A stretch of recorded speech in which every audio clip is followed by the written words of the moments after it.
All right, so if you're new to the retro reviews, they run a little differently than the regular drive home reviews. Because obviously with the regular ones, I'm seeing a movie for the first time, just giving you my gut reaction.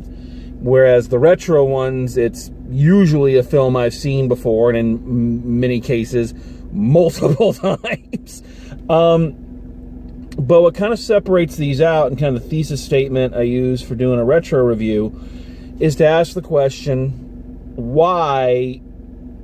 What is it about this film that would make me, you know, spend money more than a regular movie to go see a film that I, one, again, already seen multiple times, two, I own on DVD and have seen multiple times that way, and three, come and pay more, like I said, than a regular movie on a school night, on a week I haven't slept well, that I'm opening a show later. So why? What is it about this film?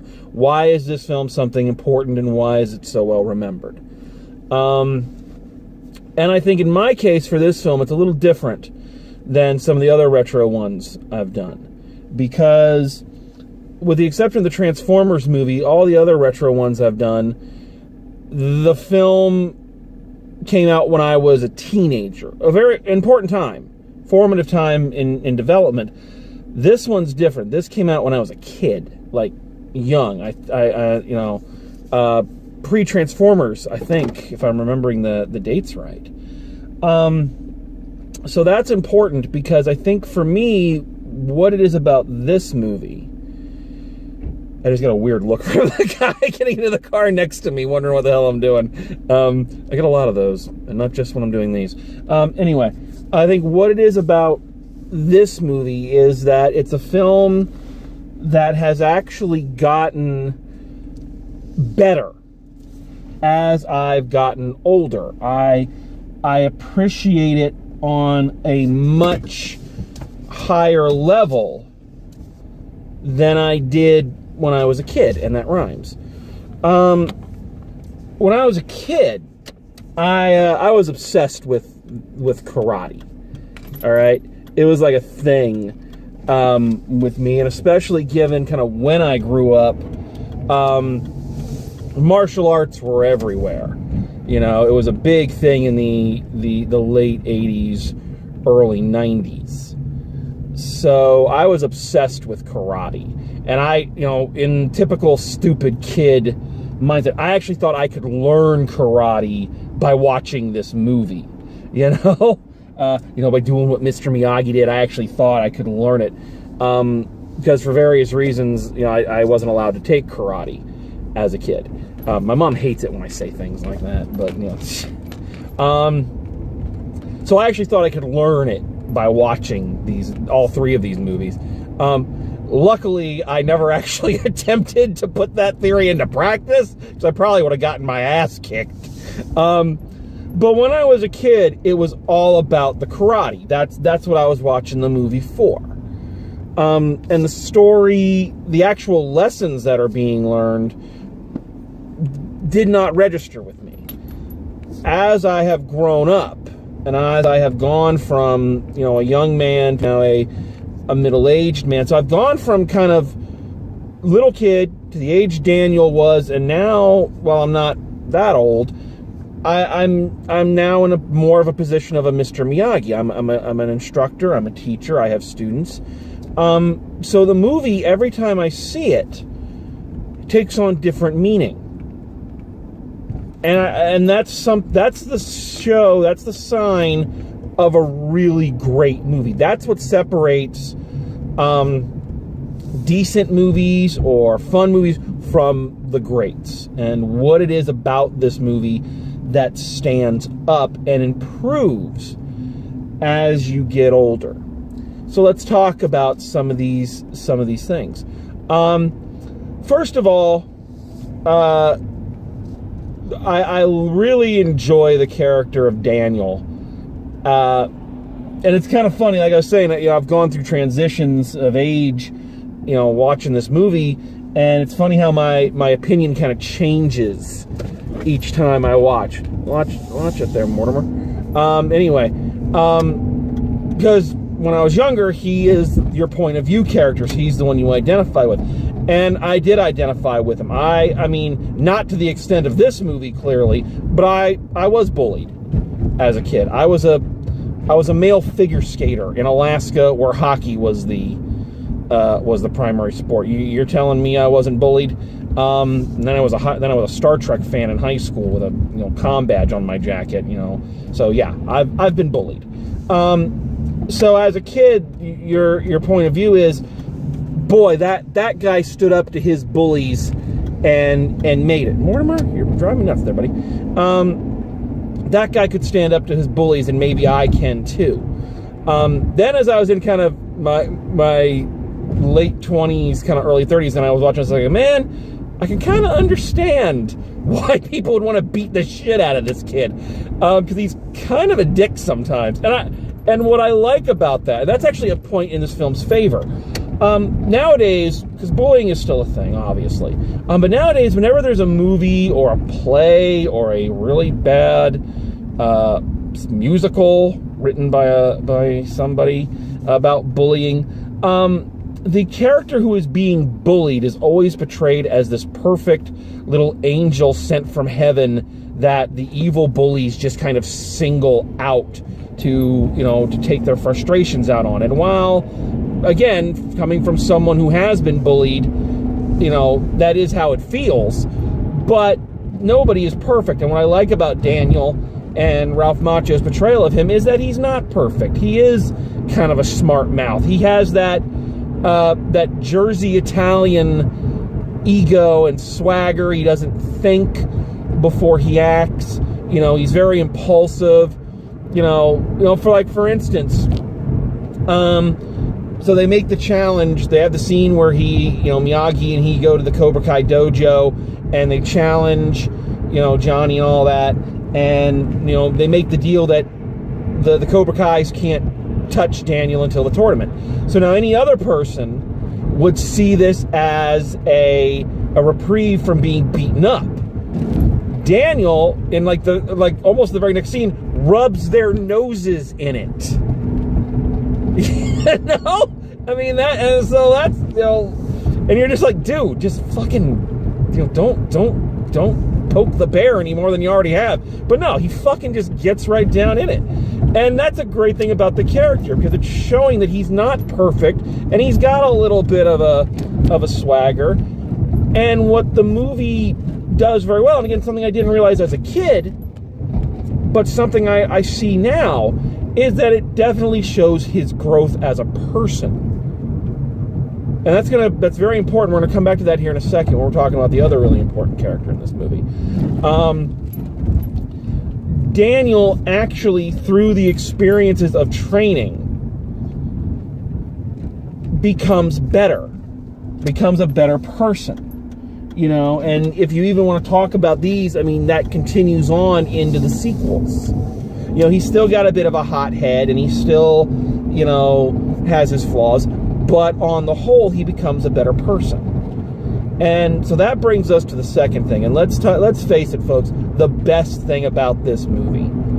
All right, you walk away from The Karate Kid, there is one thing that hits you, that sticks out, that is what made this movie work, and that is Mr. Miyagi.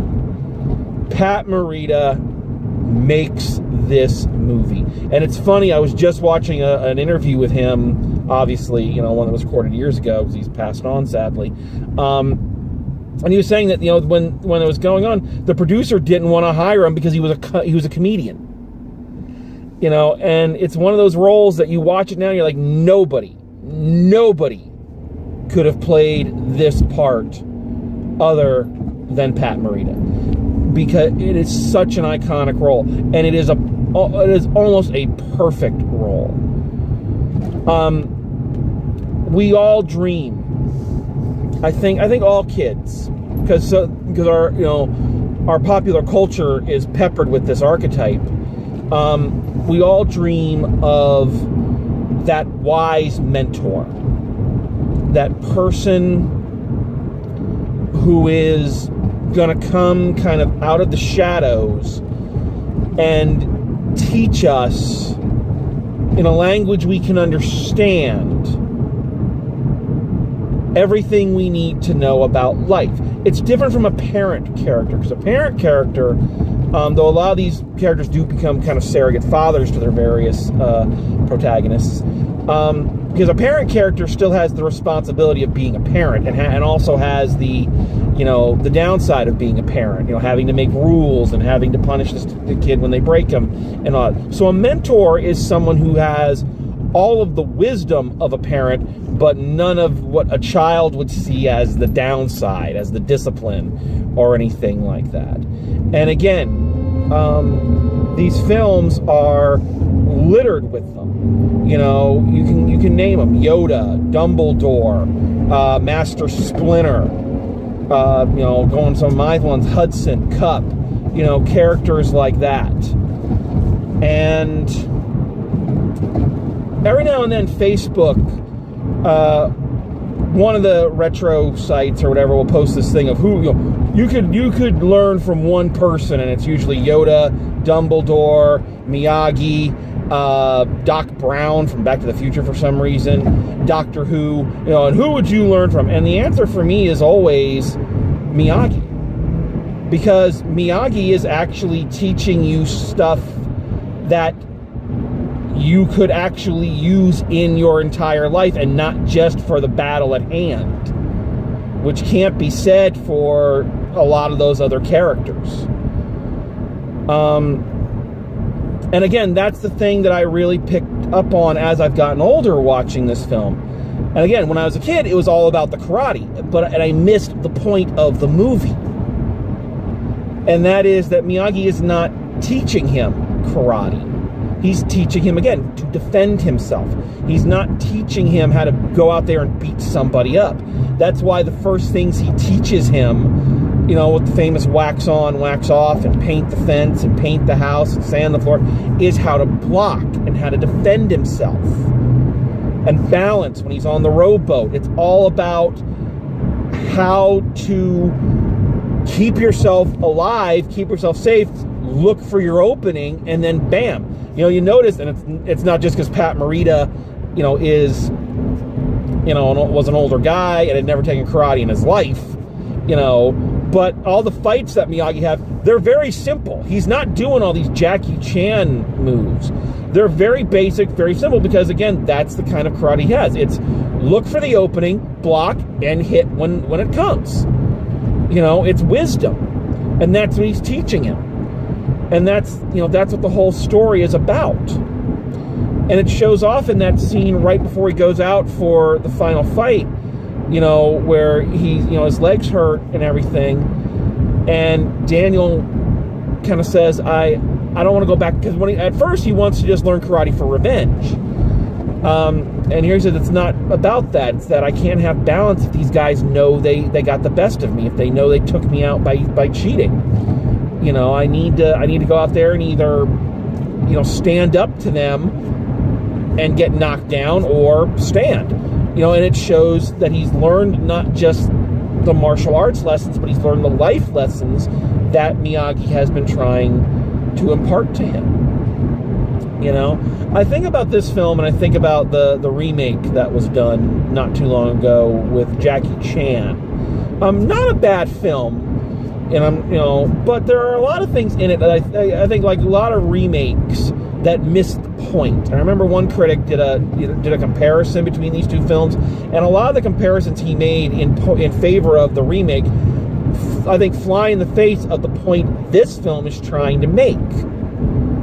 You know, for instance, he talks about the end tournament and how the martial arts, the fights are a lot better, and the choreography is a lot better. You know, and, you know, he teaches the kid more. And, again, both of those fly in the face of the morals here. Because, again, Miyagi wasn't teaching him to be flashy. He wasn't teaching him how to do backflips and, you know, all over the place. He was teaching him the basics and all he really needed. And the other thing about, you know, teaching him more, you know, this film kind of makes my argument for me. Miyagi has the line, you know, because Daniel's saying, well, these guys know more than I do. And he says, yeah, but trust the quality of what you know and not the quantity. So, again, I think somebody who maybe missed the point a little bit, just like I did. So that's like and also on the area of Pat Morita, man, that scene where he's drunk and kind of talking about his family. I remember as a kid, again, only in it for the karate, that was the part I always fast forwarded through. I always thought, oh, that was boring, boring stuff. I don't really get it. And now, older, wiser, I know a little bit more of my history. Boy, howdy does that scene kill. Oh, man. And lays bare Miyagi for one of the only times in the series, really, of just what he has lost, and that he is a broken person with real pain.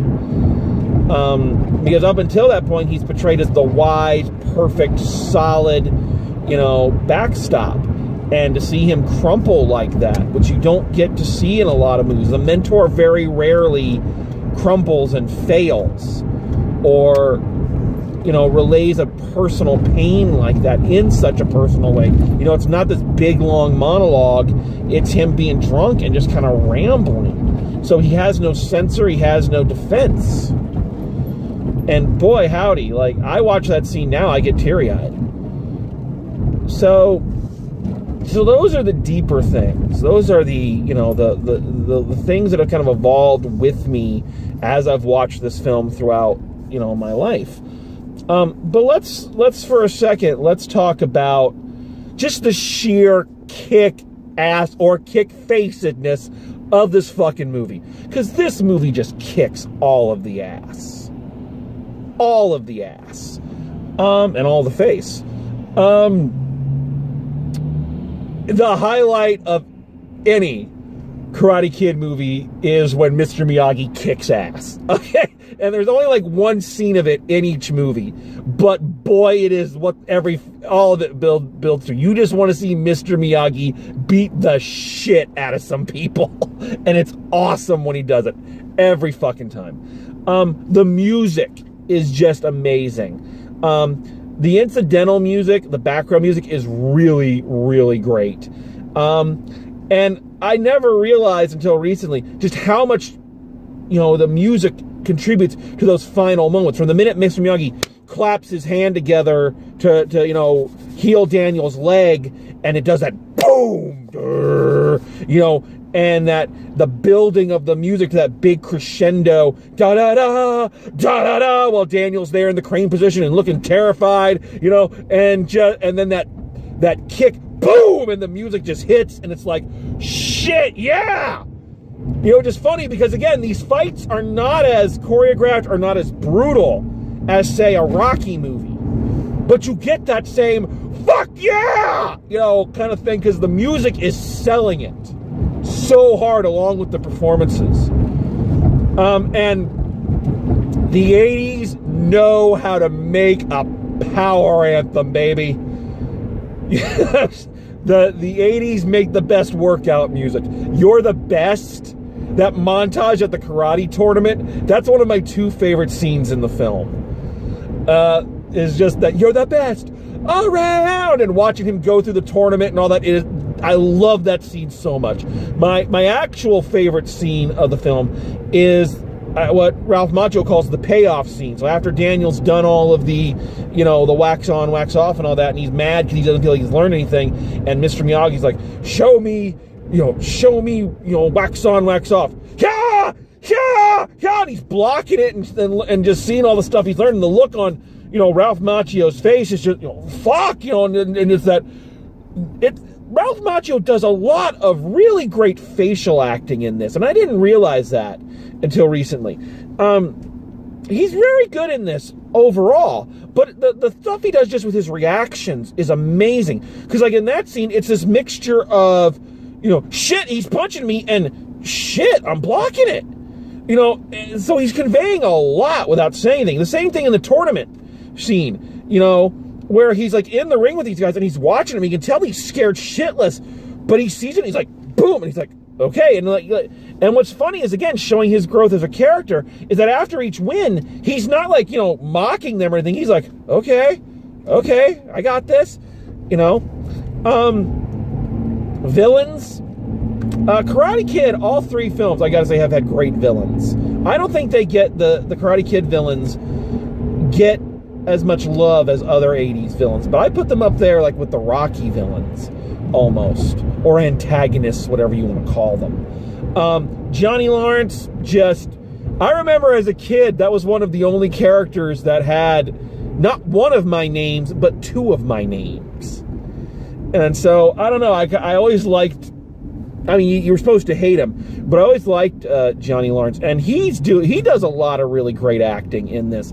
You know, he's a little stilted in some of his scenes, you know, where he's being the bully and all that. But the scene, the most famous scene would be sweep the leg. You know, and that look on his face, like, holy shit, you know, what has this guy been teaching me?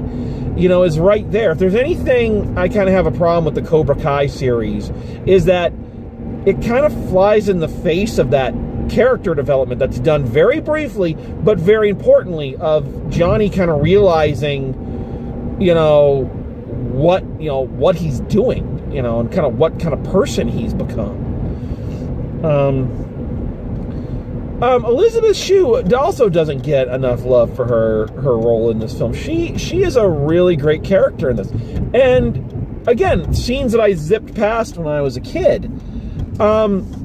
Because it's a romance, you know, that kind of stuff. You know, but she was a developed character that brought out, she was a semi-developed character. I think if the film has a real flaw, I think they could have developed her a little bit more. I'm happy she wasn't the trophy. You know, it wasn't a fight. You know, a lot of 80s movies made, you know, if you win this, you get the girl. And he already has the girl. And it's not even a film about him getting the girl. She is part of, you know, his journey of growing up and becoming more of a person. You know, and realizing his faults and, you know, his own, you know, role in it. And the two of them just had really great chemistry and really worked well together. So I really, yeah, I appreciated her. Again, I think she was a little underdeveloped. They could have done more with her, but then again, you're not there for that. You're there for the, you know, the Karate Kid. You're there for him. It's his story.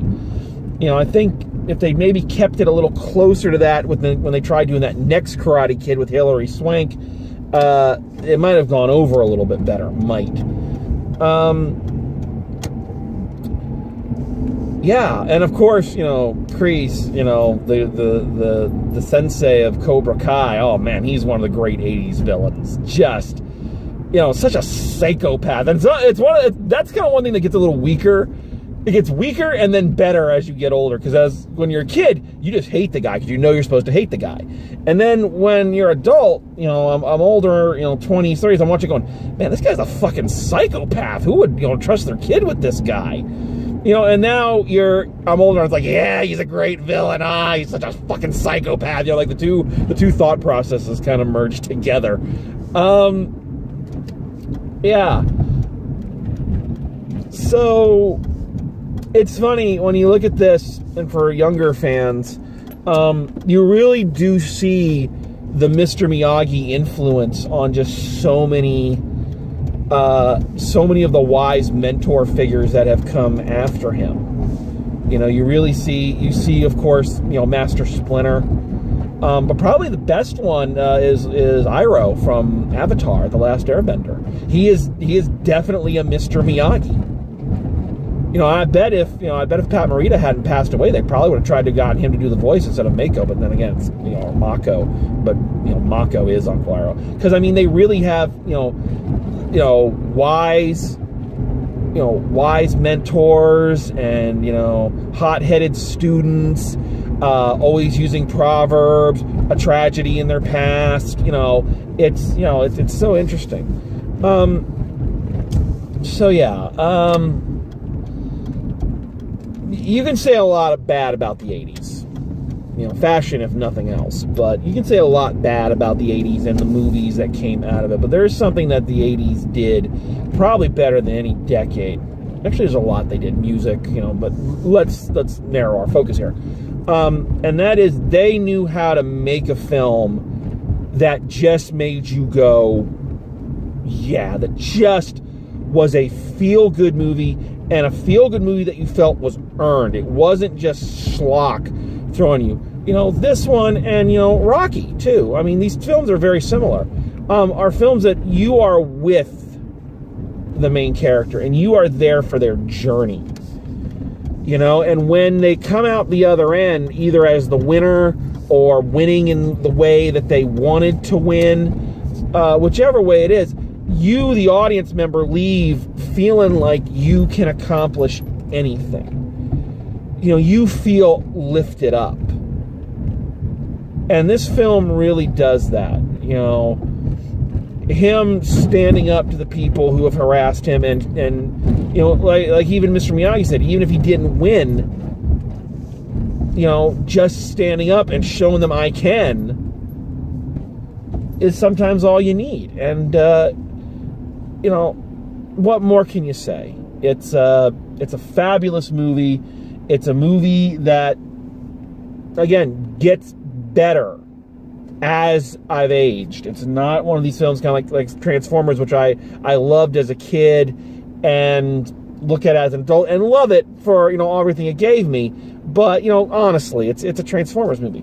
You know, whereas here, it really is a film that improves and gets better as you grow and you learn. And I only hope, I guess to kind of close out, I hope that as I kind of look back at, you know, all the years I've been teaching and coaching and all this, you hope that you are passing on that same Miyagi-esque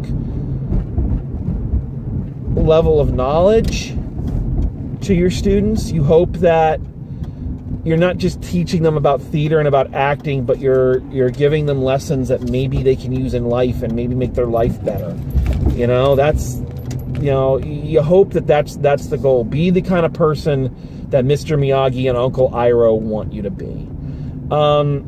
So I love this movie. It's a blast. And I love the sequels, too. I love Karate Kid 2 and Karate Kid 3. But this one, you know, it's up there, baby. It is an all-time classic, and I had a blast watching it again. So if you haven't watched it in a while, go check it out. And if you've never seen it, maybe you should. All right. So that's it for me. Thanks for joining me here with the Retro Reviews. I never know when the next one of these will be, but, you know, who knows. So until next time, drive safe, and we'll see you at the movies. Banzai!